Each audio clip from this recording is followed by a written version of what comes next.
Welcome to Alienating the Audience, plumbing the depths of science fiction itself, going past the lasers and attractive people in jumpsuits, taking a gander at those models in jumpsuits, but then investigating the undergirding concepts that fuel science fiction. This is a show that explores what science fiction is about. I'm your host, Andrew Heaton, the thinking man's nerd. I don't know why, but I love apocalyptic fiction. There's something deeply captivating about grizzled dystopian wastelands. And I got just enough Cold War in me to really love a good story involving a bunker and threats of annihilation. Which is why I love the book Wool by Hugh Howey. I was absolutely hooked by the end of the first chapter, and I sped through the whole thing in about a week. And today, we are going to talk directly to its author, Hugh Howey. I was going to ask some of my friends to read this book and form a book club with me and talk to them on the show, but then I reached out to Hugh Howey, and he agreed to come on. And I was so excited that I disavowed those friends, and I got better friends and thicker books. We're going to talk today about how humanity responds to existential threats, and why, in spite of it all, there's surprising room for optimism. And afterwards, Nick Sperduti and I will review our recent trip performing comedy on Tatooine. Grab some extra rations and a deck of cards, because we're about to go into the bunker. My guest today is Mr. Hugh Howey. He is the author of the Silo series, which kicked off with Wool. I think you initially self-published and then went completely viral to the point that I read it in my book club a few years ago. Yeah, that's about how it happened. Not viral in the COVID-19 exactly, yes. sense. Viral in the good sense. Viral, hopefully in the sense that it gave you an infusion of cash and an incentive to keep writing other fine fiction. Yeah, it was a 99-cent short story to start with, so it wasn't like a huge amount of money. It wasn't like I was making millions of dollars overnight, but also wasn't making much in a bookstore either, where I was working at the time. So it didn't take a whole lot before I was doing better from the sales of a short story than I was from shelving other people's books. So it did give me the ability to put in my 2-week notice and start writing full time, which was huge. Well, yeah, congrats on that. I mean, that is the dream, right? And my understanding of you is that you're a professional writer and a yacht captain. Am I getting that right? Yeah, I was a yacht captain first, and then when I got off yachts, I had more free time to write. And then when I had enough sales and savings, I was able to get the boat of my dreams, build it basically from scratch, and take off and start sailing around the world with it. So you're pretty much the pinnacle of what all science fiction writers want to do, which is write science fiction, have it picked up, and then eventually just drive a boat around writing more science fiction. Yeah, I guess I think some of my friends who are science fiction writers do not dream about this. They think I'm crazy, or they visit the boat and they really like it in a calm harbor or a marina, but they don't envy me going off to sea. So it's definitely my dream. And when you're out sailing, you meet everyone else who had the same dream because they're doing the same thing. But yeah, I think most people, no matter what they do, their dream is that they can set their own hours and be able to have more freedom and choose, when to work and what kind of work to do, and definitely achieve that goal, which has been the biggest blessing. Well, congrats. So what I thought I would do is I'll give a quick recap of the beginning of Wool and explain why it hooked me, and then we'll kind of go from there and talk about the themes you were exploring over the course of the work and any particular nugget that animated it. The book begins with a mayor and a sheriff of a nuclear silo that's 144 stories deep, and we, the reader, are left on our own to assume that some sort of horrific, presumably nuclear event has wiped out the world above, and for all we know, all of humanity is congregated, 2,000 people or so, maybe more, in this giant underground complex. And the thing that hooked me really initially on it was that early on you established they don't actually know how long they've been down there, because at some point in the past there was a revolt and they destroyed all the records. And so maybe they've been down there for 5 generations, maybe they've been down there for 30 generations. No one's entirely clear how long they've been down there. And there's almost like a like a sin or a heresy you can commit in this particular society, which is, it being a nuclear silo of some sort. There needs to be kind of tight regimentation of life there. And if you say, I want to go outside and check out outside, they put you in an environmental suit, toss you out the airlock, and it's your job to wipe down the cameras that are feeding the outside world into the people in it, and then you drop dead from radiation or from some other horrible thing. And as a character is going out to do this, he's decided he wants to check out the outside. He sees that it's all completely green and verdant. And so we, the reader, are left to assume that this is actually some sort of horrific Orwellian society that doesn't need to be in there, but is nonetheless. And then he drops dead. So it turns out that he actually was going to die, but there's some sort of thought control going on top of all of the things. So right from the bat, right from the very first chapter, you've got me hooked because you've got some kind of sinister controlling force that we don't know the motives of. You've got a kind of desperate population, a corralled mankind, and you've got a sense of unknowing because they don't know how long they've been down there, and we don't know what purpose they're down there for. So I loved how you kicked it off. Thanks. Yeah, that's something I talk to other writers about when we're just talking with colleagues about craft, but more lately with doing writing workshops, trying to get aspiring writers to really not hold back with their stories. Mm-hmm. A lot of times, I think it's one of Kurt Vonnegut's writing tips is to start as close to the end as possible. Yeah. So the idea that your best scene should be at the very end of the book, well, now that you figured that out, start with that scene and then see how much worse you can make things from there. Yeah. So, don't have a slow build to your finale, like start with your finale and then make your next finale even bigger. But, and for me, the story was writing itself because I was writing about the world we live in. And, you talk about this heresy of talking about the outside world. Maybe it's not so bad out there. That's something that I've always found, especially in liberal groups or people who like to think of themselves as like up on popular current events, mm-hmm. that saying the world might not be as bad as everyone says it is really heresy. People look at you really funny, or if you think the future is going to be better than the past, people also look at you funny because we're supposed to believe right. that everything's terrible. We watch the local news or the national news, and all they show is the worst that's going on around the world. And challenging that notion is not popular. And that's always bothered me because if you look across the course of human history, it seems like things get better over time. Right.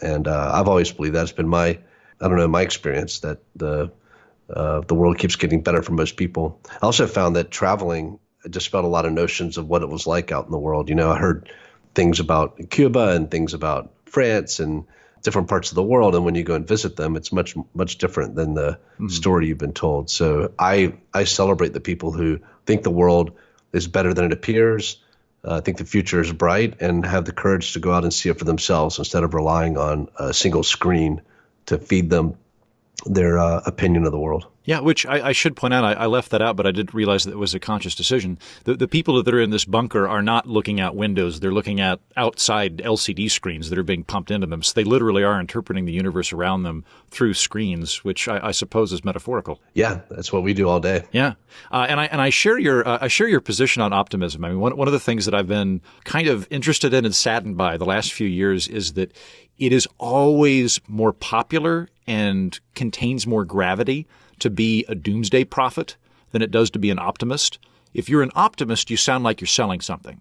You sound like you're pitching insurance or something like that. But if you're coming in going, we're all going to die, then you're this morally weighty person that people kind of want to gather around. And there's so much more there's so much more power to that, even if you're inaccurate in terms of your portrayal. I think it makes sense though. I don't blame that interchange because evolutionary, if you had a bunch of people saying like everything's great and some guy, girl wanders into the group and was like, guys, we're in trouble. Like there's a bear that's going to come and maul us. Yeah. Like it pays to listen to that person instead of everyone else who's talking about what a beautiful day it is or, pointing out some beautiful birds floating in a tree. Like I think we're the descendants of thousands of generations of people who probably paid attention to the doomsday prophet. Mm-hmm. And the people who didn't only have to be wrong once before they don't, they're not around to tell their story.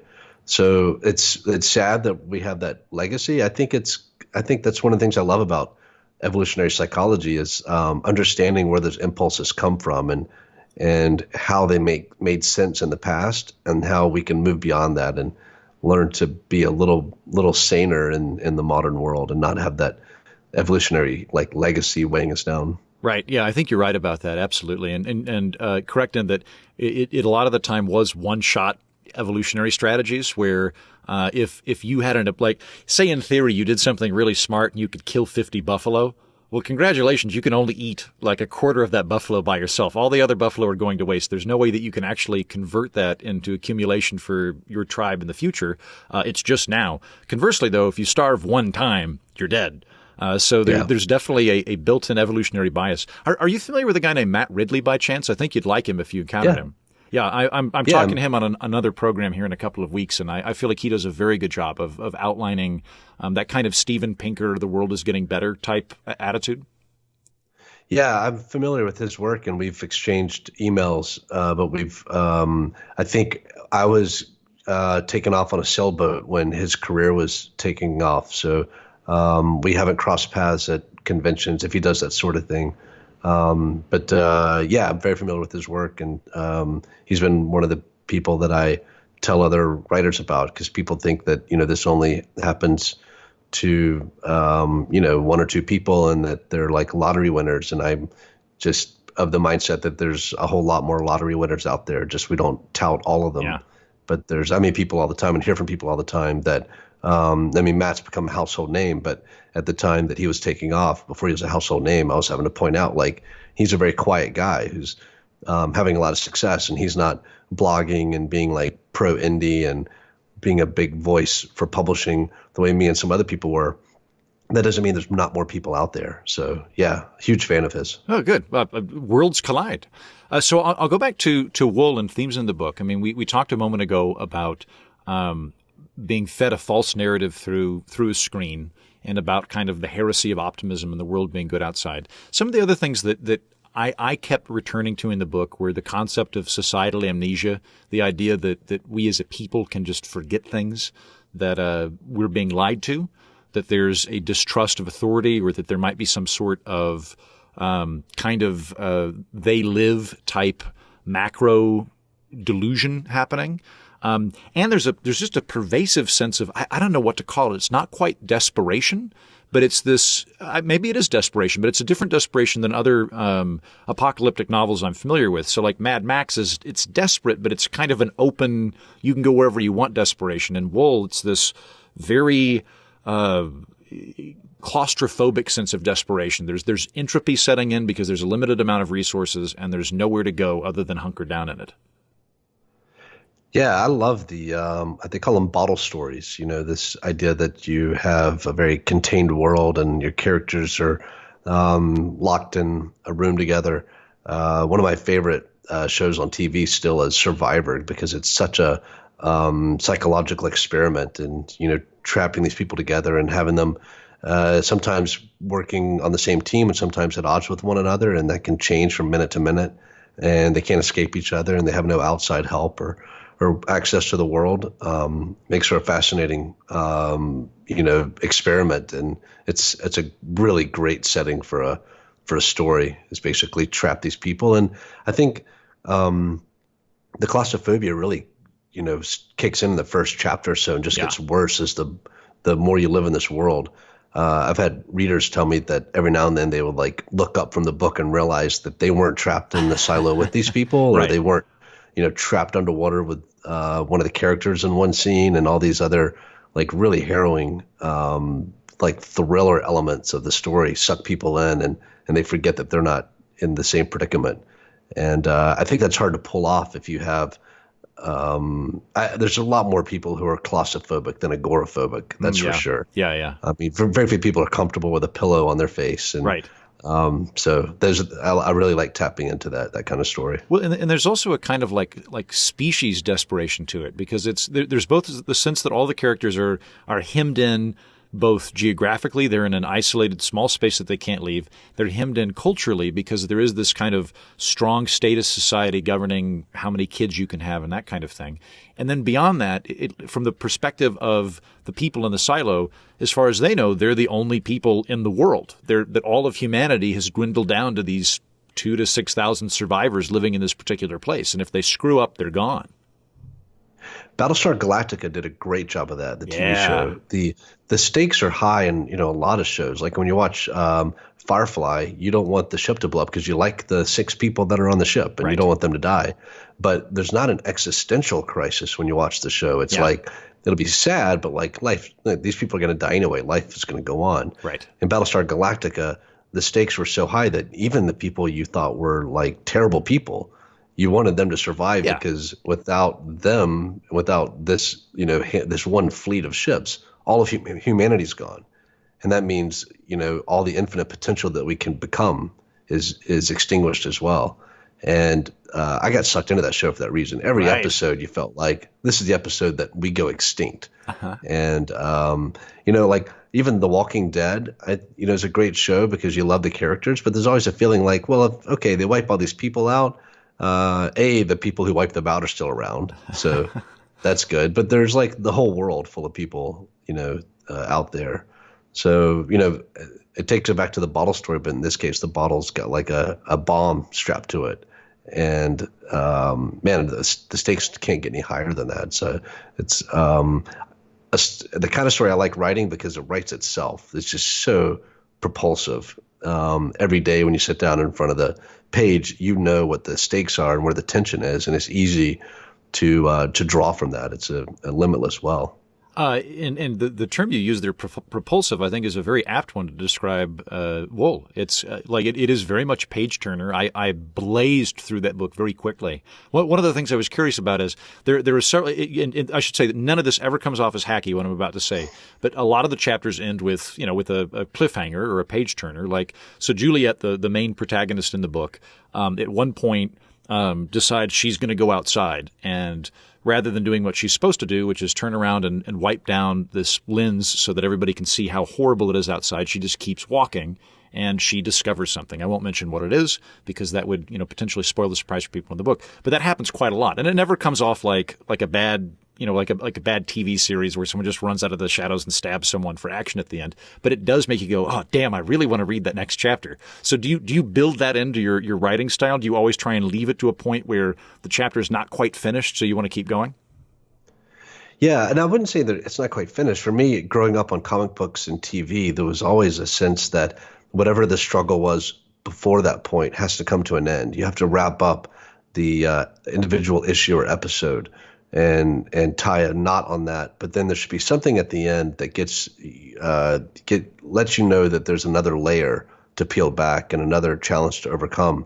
And for me, it happens naturally. When I'm writing, I always get to a point where I almost like feel the drums like start thundering, or you can, hear, someone take a deep breath as they're getting to that point in your draft, and you realize, okay, that's where I need to, insert next page and start another chapter, because that's just too good of a line not to walk away from. So yeah, there's a natural cadence that arises, and I think it's important to realize where in the chapter you are and where in the story you are, that you need to end that scene and start the next one, so that you keep the momentum going. But yeah, you should be writing to make people miss their train stop and their bus stop, and lose track of time and read till 3:00 in the morning. My favorite emails are the people who are emailing me like mock angry, I didn't do laundry for a whole week, or I was late for work, or I'm not getting any sleep. Like those kinds of complaints about lost time are huge compliments. I love it. Yeah. So you mentioned Battlestar Galactica a moment ago, and being a great example of the stakes being high. When I was reading your book, it kept reminding me of the Twilight Zone. Not in the sense that you had like a specific, reveal that everything's, the crazy thing at the end, but rather I feel like the Twilight Zone in particular is just pervaded with fear of nuclear annihilation. It has that strong Cold War terror to it. And I feel like your whole book is living in the aftermath of that kind of terror. So what kind of did you grow up looking at apocalyptic or post-apocalyptic things, or did you come into it later? Well, I was eventually a fan of post-apocalyptic stories, but I grew up in a world that was bracing for the post-apocalyptic aftermath of nuclear annihilation. I mean, I remember being a kid in the late 70s and early 80s and doing bomb drills and getting under the desk and going out in the hallway. And all the movies I grew up on were about, the Russians were always the bad guys, and war games, and like everything was just the threat was always going to be nuclear annihilation. Right. So and I think that's partly where the silos came from, is the whole bunker mentality that we had growing up. And I had no idea people were actually doing this, that people were taking old missile silos and converting them into homes. There's been many examples of that have floated around now. But when I was writing this, I thought I was making up something whole cloth, and turned out, people who grew up at the same time I did really still had these same fears and are preparing to live underground if they have to. Yeah, so you grew up. I think you were born in the 70s or mid 70s or so, based on what you're saying there. So you're pretty firmly in the Gen X camp. So so you are. I think I was born in '84. So I got to enjoy this very brief 3-year period where we beat the Soviets, but no one wanted to kill us yet. There was like a 3-year period where we were like, hey, yeah, we're friends with everybody. Like the war is over and we won.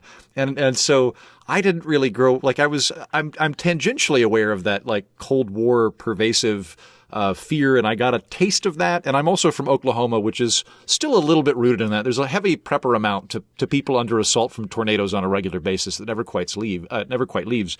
But I feel like Gen X, you guys actually had that. There's almost like a peace and or nihilism that comes with, well, we might die tomorrow, just being baked into the culture. Yeah, it's funny. Some of it is peace inducing. There's a sense. There's a point you get where you think everything's out of your control, and you can either get really anxious about that, or you can get super relaxed about it. Yeah, and I feel like all Australians are that way. I feel like Australians are just all at peace with, they're probably going to be killed by a spider tomorrow, so they just have to be fine. Yeah, I have a lot of Australian friends. I've been living in that neck of the woods for a while, and I know a lot of them have been very chill like that. But this last year with the bushfires and really bad weather, I've seen some very American-like anxiety amongst my Australian friends who are just a little sick of it. The bad news has just been coming a little too much on the heels of the last bad news.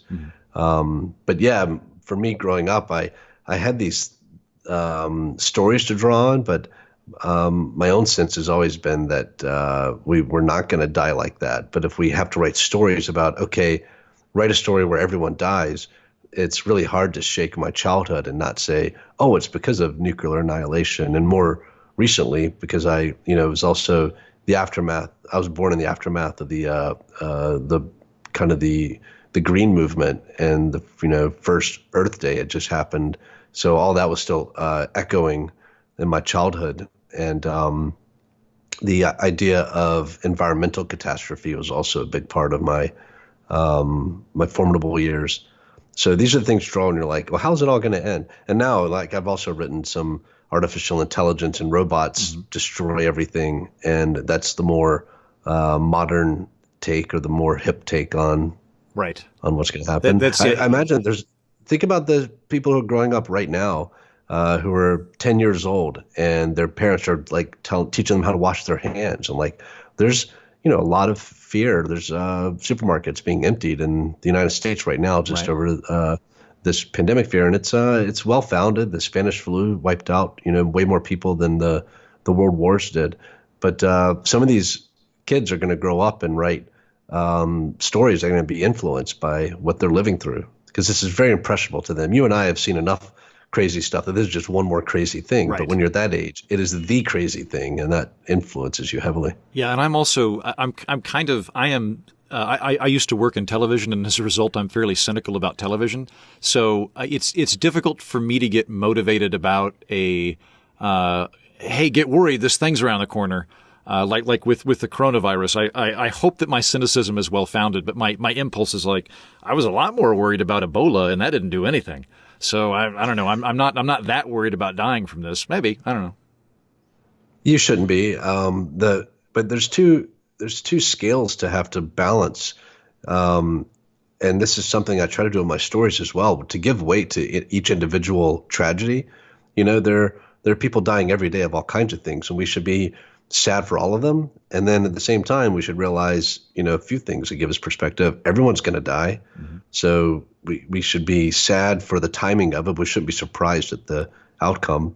And the chances of any one of these things killing us is very, very small. Like, people are scared of terrorists. They're scared of people breaking into their home. They're scared of strangers on the street. They're scared to get in planes or cars or whatever. And the chance of being scared of the thing that ends up getting you seems like you'd have to be really, really smart or lucky to actually have your fear be properly placed. Like, I wish we did this more often. I wish like everyone wrote down the top 10 things in different stages of their life that they think are probably going to get them. And then at the end, like, let's just start comparing notes as all of that comes to fruition, and we'll just realize, okay, it was heart disease, and things like that got everybody. I was about to say, I'm from Middle America. I should be far more worried about heart disease than sharks. Everyone should be much more worried about getting some kind of cancer than I am of a terrorist killing me. Well, you're smart. Most people have it all backwards, but it goes back to that evolutionary thing, right? Like, it's more we understand things that are visceral and novel, or rather, we are attracted to things that are visceral and novel more than we are attracted to statistics. A shark is like, I viscerally understand how powerful a shark is. I don't really viscerally understand lupus. Like or some other disease. I viscerally understand somebody cutting my head off because they're from an enemy tribe or whatever. But conversely, eating too many hamburgers, that doesn't really strike that part of my brain, the amygdala, I guess. Totally. And that's when we write these stories. People ask, like, why? What's with all the disaster stories? Like, why do you write about these things if you believe the world's better and these things are unlikely? We tell stories, not just in books, but in TV and film, to get people anxious and to get to prey on their fears. And so not understanding what people are actually afraid of means you're going to tell the wrong kind of story if you want them to turn the page. Like, writing realistic fiction is a terrible idea. Yeah, if you had written a novel about the creeping terror of heart disease, I don't know that we'd be having this conversation. It doesn't sound as much fun. It'd be very avant-garde. General air pollution kills more people than a lot of the things that we worry about. But like you say, it creeps on slowly, and you don't see it happening, and it doesn't get any headlines. So people keep crowding into cities and not worrying about it. But it's probably going to get you. Do you so are there any existential threats that you are concerned about? I went through your blog earlier today and in preparation for this, and you wrote a good piece that great damage can be done to both species and individuals by things like climate change and nuclear war, but that you did not think that any one of them would be an existential threat to mankind, including nuclear war, which kind of surprised me. Yeah, well, nuclear war definitely wouldn't wipe us out. There'd be pockets of humanity that would never be touched by the fallout, and that would survive even nuclear winter. Probably even unless it's like a moon-sized impact, or most meteors that would hit us wouldn't wipe everyone out either. So if you're living like on an island in the Pacific, even if there's nuclear winter, you could still fish, something like that?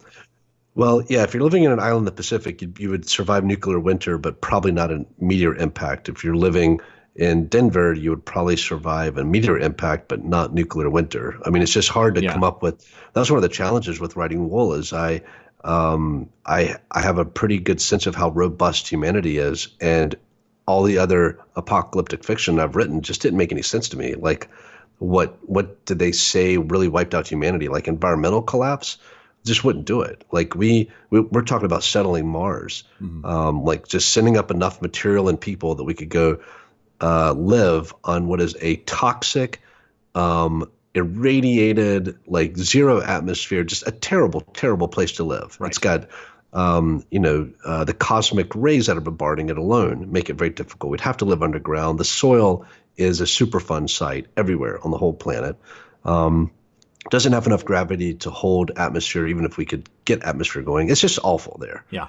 But we think, send up some spaceships full of some supplies and we could get a foothold. Uh-huh. And the same people who think that and I am not going to diminish global warming because living on a sailboat gets help. You appreciate how bad weather can get and what sea level rise is going to do to some of the communities you visit. It's the crisis of our time.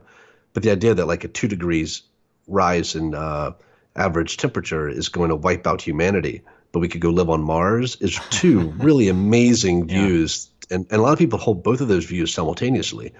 And it makes no sense to me. Like we have the resources here to dig in and have a pocket of humanity survive almost no matter what. Mm-hmm. So how do you come up with something that happens so quickly, we don't have time to prepare for it, that's universal in the way it strikes, and that leaves behind not even a pocket of 20 to 50 people to reconstitute humanity?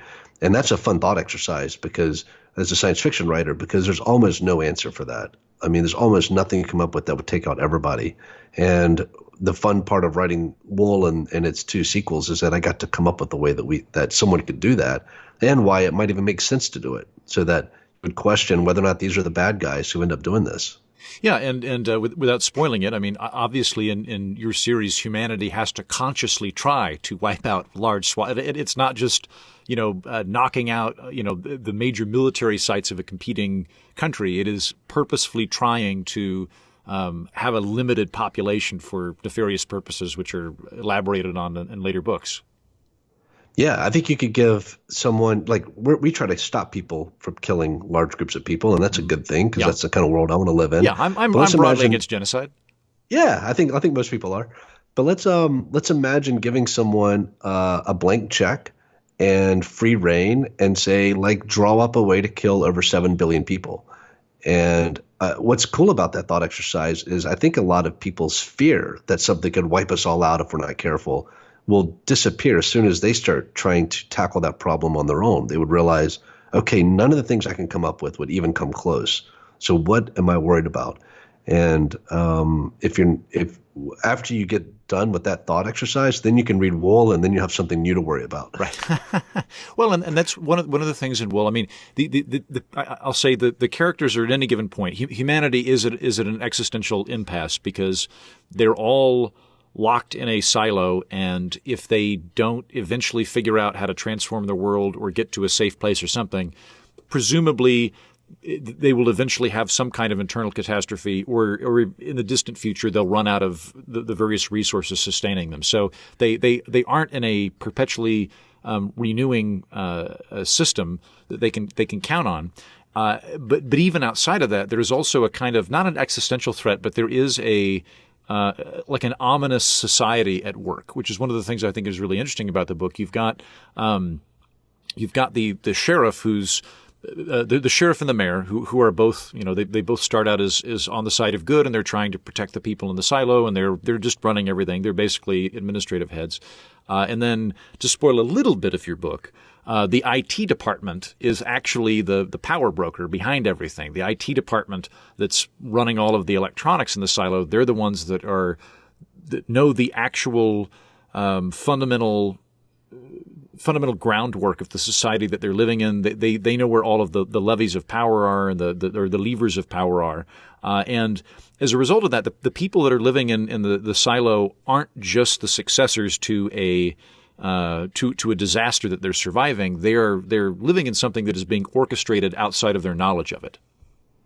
Yeah, which was fun to play with in a pre-Snowden world. Like, we didn't know the CIA was recording everything that we were doing and had a searchable database for pretty much. I mean, I don't know if you've followed what he uncovered or watched any of his films, and I'm not weighing in on whether or not I agree with him or not, because it's a complicated topic, but the government really had the ability to pretty much type in someone's name and peek through their webcam and see what was going on. So There's some conspiracy theorists and some paranoid people out there whose fears were kind of founded. And when I was writing about this, it was quite tongue in cheek that I was making IT the bad guys, because in a lot of corporate settings, Right. Yeah. Yeah. It's almost Dilbert-like in that capacity. yeah, Dilbert-like, but they do have a lot of power. Like people who think they're getting most of the work done in an office building, when as soon as their machines break,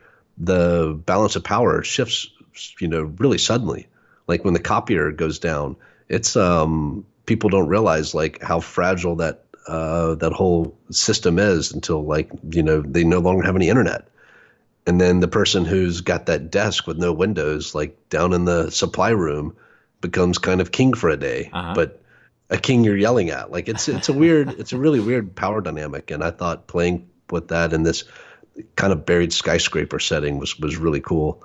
But it was all written in a world before we had, questions of how much Facebook advertising influences elections and how much foreign governments can influence our thinking and get us pitted against each other. Honestly, it's one of these weird books that's becoming more topical and more satirical and more kind of on point as time goes along. And I can only claim luck in that regard. Like I would love for the book to be wrong more and more every year instead of the way it's turned out.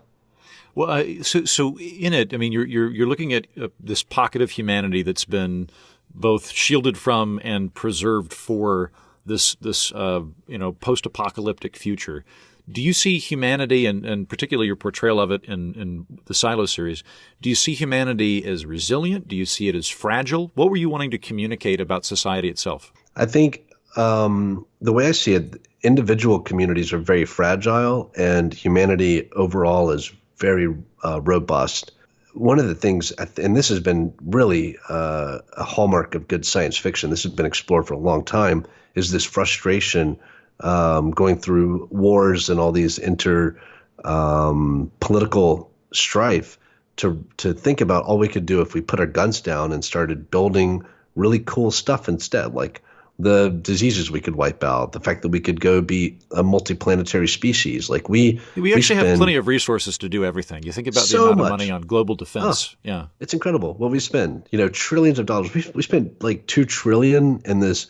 From the United States' perspective, $2 trillion to go fight some battles in the Middle East that hasn't made anyone's life better off. It's just all out of just paranoia and fear and lashing out at getting a handful of people in a small organization struck out at us that wasn't tied to any government, and we just like had to go to war with as many, like, let's go settle all our scores kind of and leave this enormous deficit to our great grandchildren. I mean, they'll never get paid off, and it just makes absolutely no sense. And if you're an optimist who loves the idea of like everything that science could do and all the things we could explore, and you see that waste of our capital and our people and all of our ideas and technology. I mean, how many people are just spending all day trying to build a better missile or a better bomb instead of, even for entertainment, like building a better TV or building,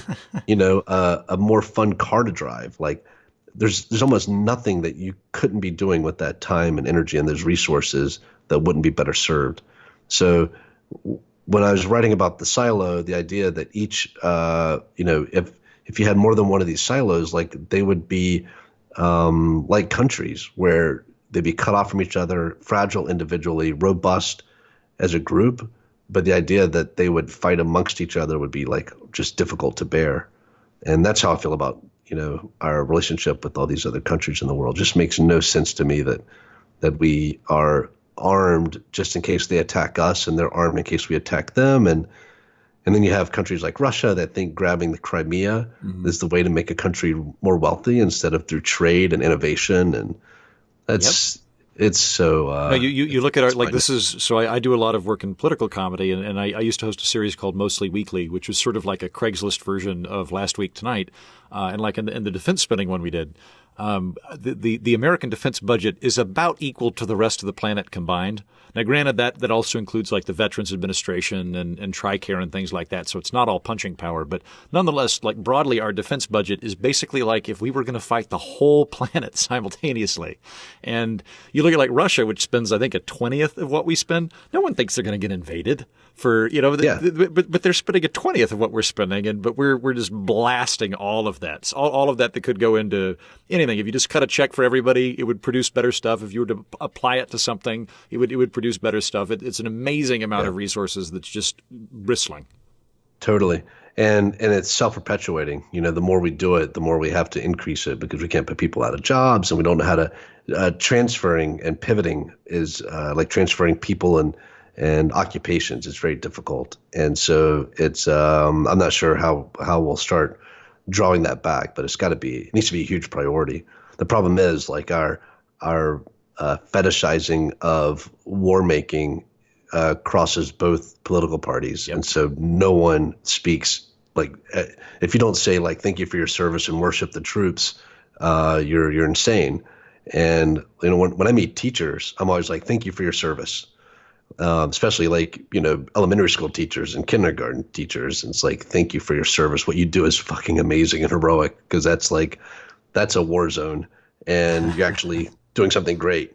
When I meet people who are soldiers, I'm just like, man, I'm sorry that your job's even necessary. Like, it's terrible. I hope we can end the wars and bring you home. Yeah. And I just don't understand anyone thinking any other way where it's like awesome that we're sending people off where they have to live away from their families, much less risk being, injured and maimed and lose their lives, or their only way that they're successful is that they go kill someone else's kids. Like that's just terrible. And this is a world we should be, and we can influence it by the way we talk about it. If more people talked about how war is unnecessary and atrocious and soldiers are something that we should put an end to, and have these people do something else with their lives, eventually we would make a difference. That's how we got, the ability to have same-sex marriage across the whole country in my lifetime, and why we're legalizing, marijuana, which to me is like less dangerous than alcohol. Yep. And even though I don't, it's also empirically less dangerous than alcohol, according to pretty much any metric you look at. Yeah. Yeah, you can drink enough alcohol to kill you, and it doesn't take that much. But like, it's hard to smoke enough pot to kill you. And I don't smoke pot, but I'm still like, pretty logical about this. But the way these things change is that we change our discourse, and it trickles up. And politicians hear us, and our representatives hear us, and they realize they need to be on the right side of these issues. So I think we could make these changes, but it requires somehow people just talking differently about war and about our war spending and about the notion of becoming a soldier and less fetishizing of it. And hopefully that can start with the next generation, be someone else's victory to. On the upshot, I'll say that I'm broadly optimistic about that. I mean, to go back to Matt Ridley or to Steven Pinker, this is, despite the massive amount of money being spent and the amount of death still happening, this is still arguably the most peaceful time in all of human history. In terms of just like percentage of people dying from violence, it's the lowest it's ever been. And then within just the scope of American history, you basically have two schools of thought that are radically different than their antecedents. The two schools of thought very broadly in foreign policy discourse are either we need a robust police force to keep the planet safe from war and from terrorists, or we need to be non-interventionists and kind of pull out of things and not stir up the hornet's nest. But there used to be a whole nother school of thought that Teddy Roosevelt had and the ancient Greeks had, which was literally just war is good. Like Teddy Roosevelt thought, like you need to have a war every generation because it makes boys into men, and the whole country will get sluggish and entropy will set in unless you're just fighting for the sake of fighting. And that was a completely normal intellectual framework for massive chunks of the world, including America, within the 20th century. Yeah, it's really cool that that's fallen out of favor, and hopefully. I agree with you. I think this will eventually change, but it's. I think the way you can be an optimist and also be upset at the world is that the pace of change is never as quick as you hope it would be. Yeah. So, it'd be awesome if it just occurred to everyone all at once and people just like made change instantaneously. I always think about this when I'm like stuck in traffic. I'm like, if everyone just accelerated right now at the same time? Would we all just get where we're going? Like it's about reaction time that brings frustration more than the actual progress. Mm-hmm. Well, before we finish up, Silo came out several years ago now, I think 2012 or so. I know that you've been active writing since that time. What is your latest project that came out, and what are you working on? My latest novel was Beacon 23, and we are right now. I'm working on 3 anthologies with John Joseph Adams. We did a post-apocalyptic anthology or series of anthologies a few years ago, and we had all these great writers submit stories that had 3 parts and release these 3 books. Oh, this sounds great! So it's an anthology of post-apocalyptic short stories. Yeah, done. Yeah, Sign me up. I'll get it. I think first one's called "The End Is Near," and the end is now, and then the end has come. And this next one that we're doing is about dystopias. So like 1984, Brave New World, Handmaid's Tale inspired stories, which also feels very topical. At the time we did the post-apocalyptic one, that was like all the rage. And now we're living in a world that is very dystopic in a lot of ways. And so we're getting writers to explore those themes. And it's a lot of fun. I'm getting to contribute stories to it, but also editing the stories as well. So we've got some amazing contributions, and I can't wait to see it all come together. Me too. I will check it. So you've already posted the post-apocalyptic short story anthology, or is that something you're actively working on? Okay. Well, I will check it out. Those are all out. I love that whole genre. You'll love this. There's some amazing stories in this one. Yeah. Wonderful. Great. And good. So for people that are interested in you, Hugh, and are interested in your work, where's the best? Should they just go to Amazon directly? Should they go to your website? Where would you like to direct people? Wherever. I'm Hugh Howey, Hughhowey, pretty much everywhere. Twitter and my website, email, Amazon. Pretty easy to find. There's only a couple of us out there, and I got most of the URLs and stuff first. I met another Hugh Howey, same spelling, in Australia, and he's like a little bummed that he's younger than me, and I'd already like sewn everything up. It depends on what you want. If you want to read my books, go to Amazon and start perusing, read some reviews, and see what strikes your fancy. Wonderful. Well, thank you so much for your time. Thank you. Thanks for having me. Every week, my friend and fellow comedian Nick Sperduti and I perform comedy on some other planet or world, and we actually spent a good fortnight on Tatooine. We went there because we got hired to do a gig on Jabba's palace, and ended up staying a little bit longer than we'd planned, and a bunch of things happened. Really, it was really wasn't that some shit? It was. Yeah. Okay. First thing I want to do, Nick, now that I'm not on a godforsaken desert planet, take a bath. Take a shower, yeah. Quick one. Yeah, because it's very sandy. It's very and they don't tell you this. The dust there is so fine. It's so fine it gets into everything. I'm finding it's like a dust powder. It's like a orange baby powder everywhere. It's just in everything. I'm gonna have to throw away the clothes that I wore there. Yeah. Are you still mad at me about the arm thing? You know what? It got a laugh. It got a laugh. It got us out of there safely. That's the spirit. I'm still trying to. Okay, so it's been reattached. Oh. But it doesn't quite work the same way it was. Yeah. Because they let me take it with me. Right. But it doesn't have the same mobility to it is the problem. Yeah. I'm finding. I can't play basketball anymore is what I'm saying. Oh, well, you never really or anything like that. Well, no, that's not the point. I'm not saying like I play basketball all the time, so I can't. It's just like an example of something I can't do anymore. I get it. Yeah, and so what basically happened is, we talked to Jabba the Hutt's entertainment coordinator last week, and he was saying Jabba really likes physical comedy, particularly limbs being cut off.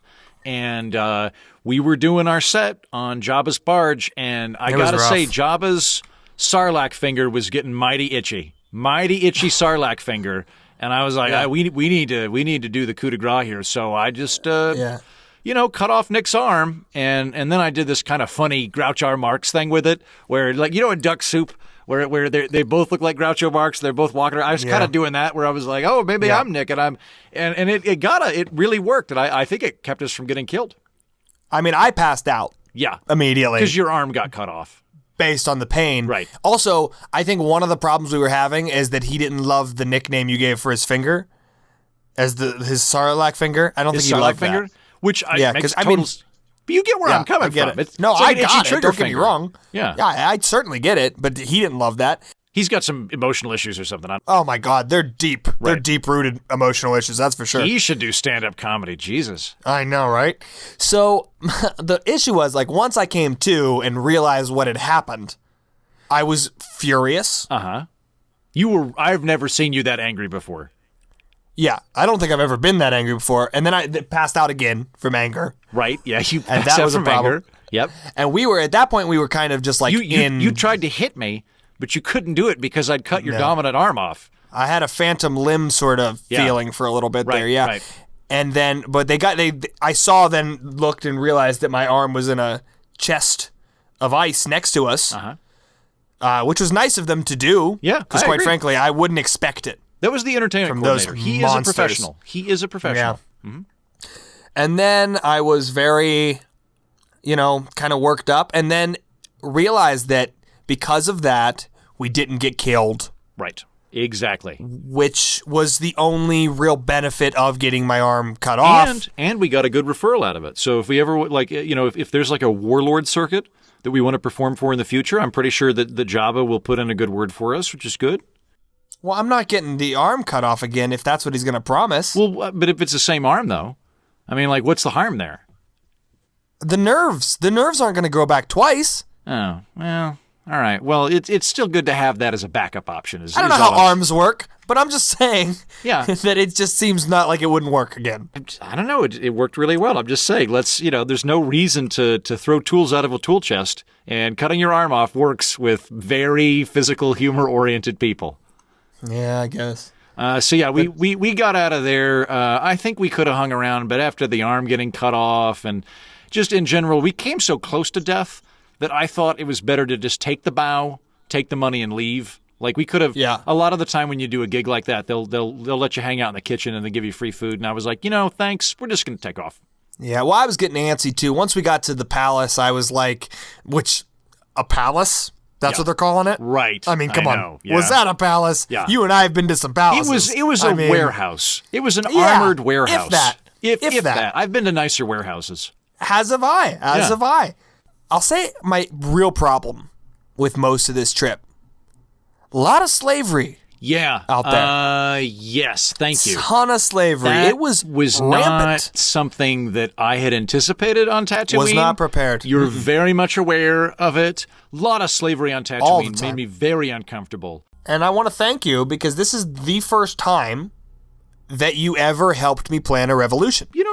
Normally I don't like to rock the boat too much, but I draw the line at slavery. Slavery is not an institution that I can get behind, and so I love rocking the boat regardless. Yeah, you just sort of you're kind of a walking Molotov cocktail. You enjoy flinging yourself at a situation violently, or rather, you know me, baby. You enjoy stirring up other people to these violent overthrows of regimes and that kind of thing. I normally am a little bit more tepid in my approach. I'm a bit more vanilla. But you also see the bigger picture a lot of the times, whereas I'm just kind of I see red and just kind of go for it. Yeah. And I'm like, this is the moment. Let's go, Heaton. We can do it now. And you're more like, but the economy. Right, exactly. The greater good here. I mean, Nick, keep in mind that whenever the revolutionary force comes in, they assume they keep the benefits of the outgoing regime, but that's simply not the case. You burn the structure to the ground. You need to think about what you're going to replace it with. Yeah, that does. And if I had $1 for every voicemail like that you've left on my phone. Right. Oh my God! Well, I really went on that Edmund Burke kick once you started going on your anarchy kick. But when you were like, man, there's a lot of slaves here. We should fucking overthrow this regime. I was like, you know what? Count me in. But yeah, we ended up going to the Mos Eisley Cantina, and you wanted to go there because you thought it would be a good place to recruit whatever you called them, tattooistas, I think was the name for the revolutionaries you wanted, tattooistas. And I just wanted to do their open mic because I had some sand jokes I wanted to try out. And Not a fan. I have done a lot of open mics in my day. That one is particularly grisly. I got to say, on Earth, it's really not appropriate to heckle people. Most Eisley Cantina, very appropriate to heckle people, and also rather Also, they violent. never stopped playing that music. They never shut. It was one song.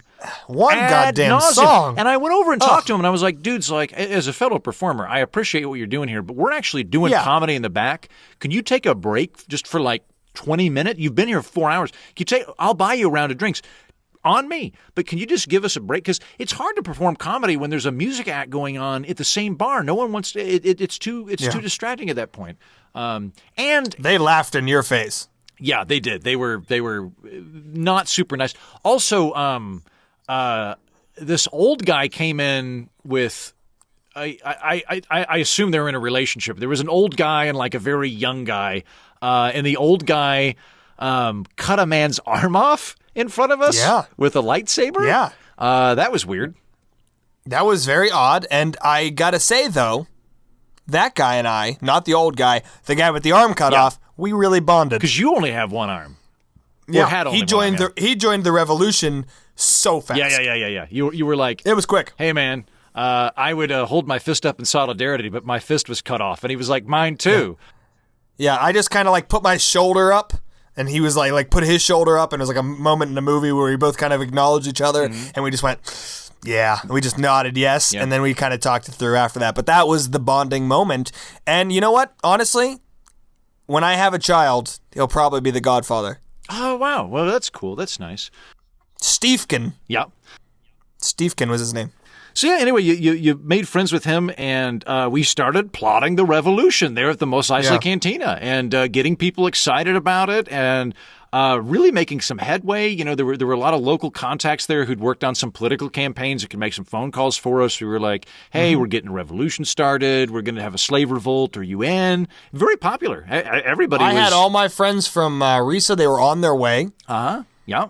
The MU, they were coming. I had them coming, and I was ready, and the Wookiees were all involved. And then, like, I had my set in between all this, and then once I was having my set, they kept sending drinks over. Right, very popular. And yeah, and they loved you despite your outbursts. In fact, I think a lot of them thought it was part of your outburst. Oh, my outburst. And like how mad you were getting. I think a lot of people just thought that was part of it. Yeah.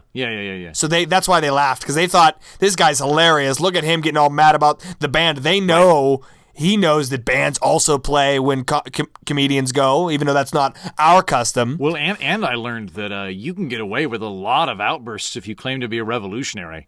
When you're not a revolutionary, people get mad at you if you scream and punch stuff. But if you're like, I'm a revolutionary, and you hit a guy in the face, people are like, man, that guy's passionate. We should put his face on a T-shirt and then never look into his stupid political philosophy.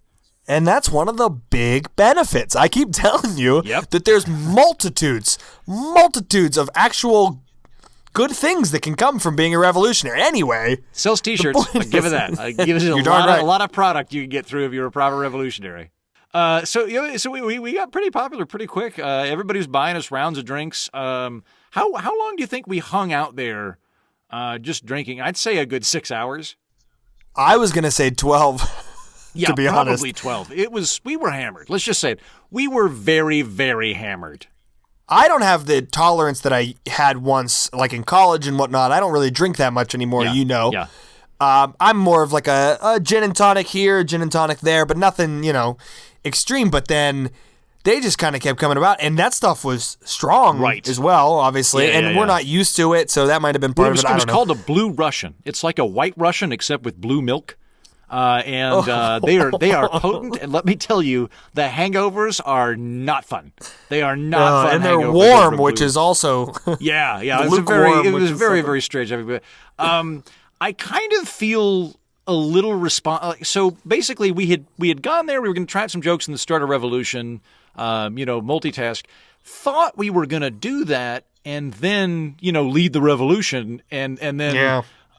We just got drunk and forgot. We just forgot. And by the time we sobered up, the revolution had already kind of started and I think been snuffed out. I don't know. They didn't have any leaders there. We were drunk and hungover. And then at that point, the ship is nearly arriving to go home. So we had to go. Yeah. Well, you know what? I have been in contact with Stefkin. Yeah. My one-armed buddy. Yeah. And honestly, he said they're still going. He's in a bunker somewhere. Okay. He didn't want to tell me where. Good call. But yeah, there's still it's still kind of a low key kind of revolt right now. It's not what we left. I mean, when we left, it was going to be big time. You know, you and me, we were going to really go for it because we commit once we commit. Right. And I thought this is going to, we're going to take over this whole place. And then we left, and it's kind of pittering. I don't think it's going to last very long. I'm hoping Steve can get out before it gets snuffed out completely. But yeah, I don't know. We'll see. Well, we tried. Well, you know what? We committed to trying. We didn't actually try, but we made the decision to try, and I guess that's just as important. We started it. Yeah, which is something. Yeah. Yeah. So didn't free anybody. I mean, but George Washington isn't still here. Good point. Thank you. But he was a lot of the he was one of the big starters of the whole thing. Yeah. And now he's gone, and now we're still kind of moving about. Same thing. Yeah, we Thomas. We're George Washington. Yes, exactly. We're heroes. Well, good job, Nick. I'll talk to you next week. Good job, Heaton.